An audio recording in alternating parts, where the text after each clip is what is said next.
first shot to do one of these, so bear with me. Tools needed anyway are a wire stripper, a small posi drive, a large flathead, an M2 Allen key, and side snips. One of my template systems. Then for each set you're going to need one switch, one fan, one battery holder, your TP 5056 board. I found that we needed to glue this here and resolder the tabs, because I had a couple of these actually failed. I sent these to clients, so that's a bit of a problem. Shouldn't issue too much. Your case, a lid. You need 4 of the M3 screws and 2 of the M2 screws. Right, the actual assembly. Sorry if I'm telling you to suck eggs with any of this, but I thought I'd just run through it all and then I'll show you how I do it. You can do it quick if you can. So, board set up, so if you put the fan there, you can put around both toggles, reach the small tab, that will give you the length of wire you need. The spare bit you got left over, if you split it, strip it and nick the black cable off it, you can use that for your switch wire, so we don't need an extra cable. And the actual fan wire, you can split that down, probably just a handful. It'll need to go around the boards in the actual system itself. I strip everything down, but I'm sure you've got a system which you can work for. I also find that it's easy if I extend the cable tongs on the battery holder, just for flexing around while doing the board soldering.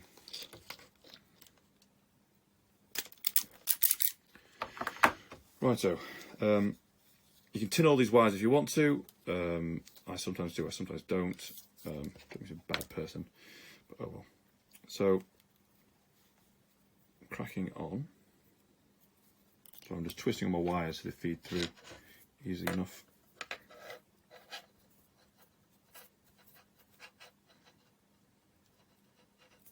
Okay, so you get your TP board and you put it face down, sit it on the angles like that.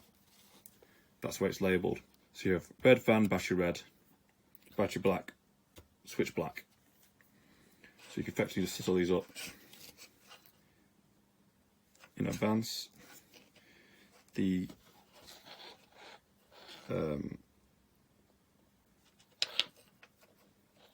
baseboard is set, so you can wiggle your wires through it.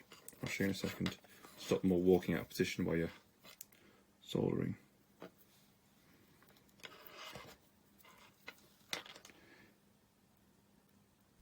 So embarrassingly, by not tinning my wires last time, they all just fell straight back out when I tried to do this, so I look like a pillock. So what we got to was inserting the board back in. You lock your wires through the double S on both sides. Stop them walking off. If you've got a better system, great. And that should leave all your wires held nice in place, so you just crack on and solder them. I'm going to stop this now because it'll be embarrassing when I mess this up. Right, and in true Blue Peter fashion, here's one I made earlier. The only thing I've done is I've trimmed the bits of wire off so that's nice and flush. So next thing you need to do is grab your switch, strip your red and black bit off,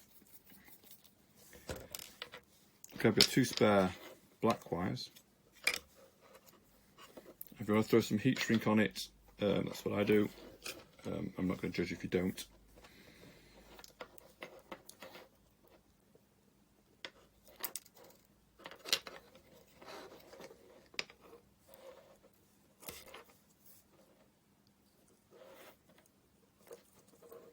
Now, this is a tricky bit.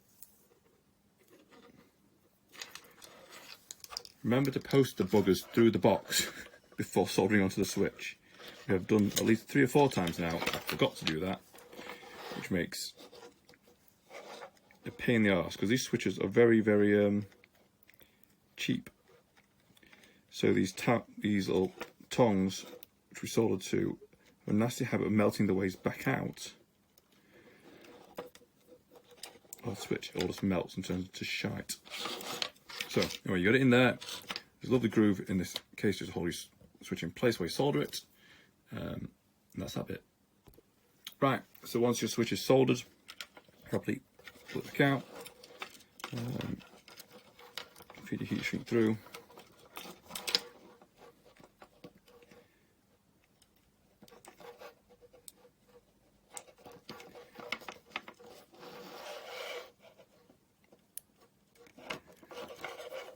A little blast with whatever you want.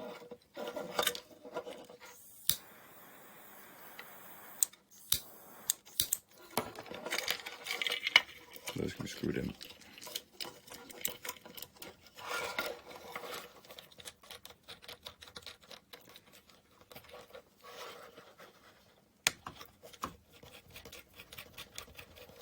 When you put these in, you want the cables side by side,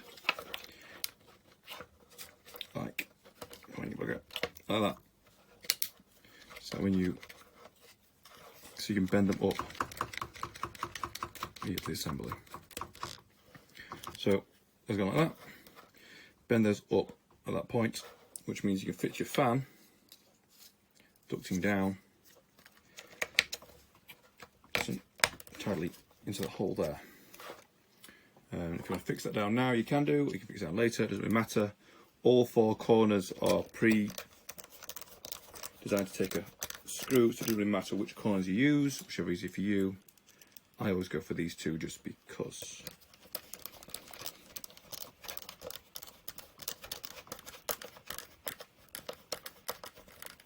So that should hold that in place.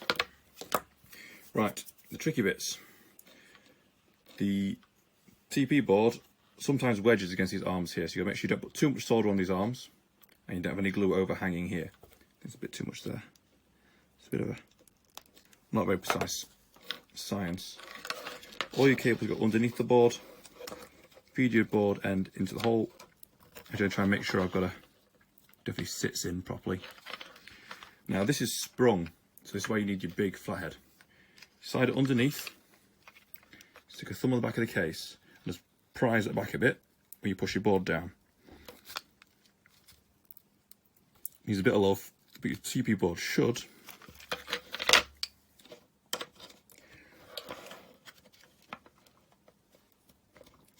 click down.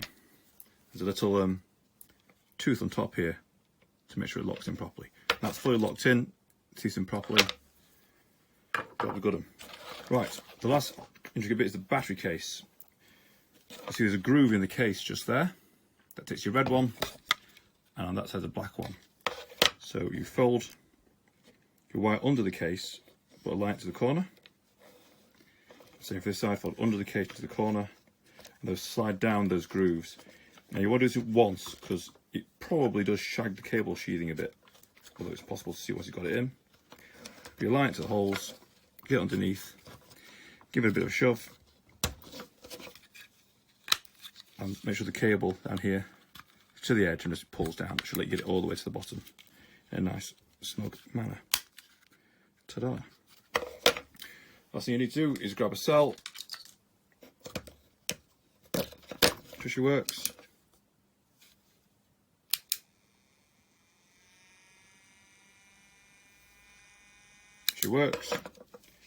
push the cables inside, close her up. The lid actually isn't symmetrical, so it only fits one way. If you get it that way, it doesn't match up. So, show your lid fits up, screw in each corner, and job's got 'em.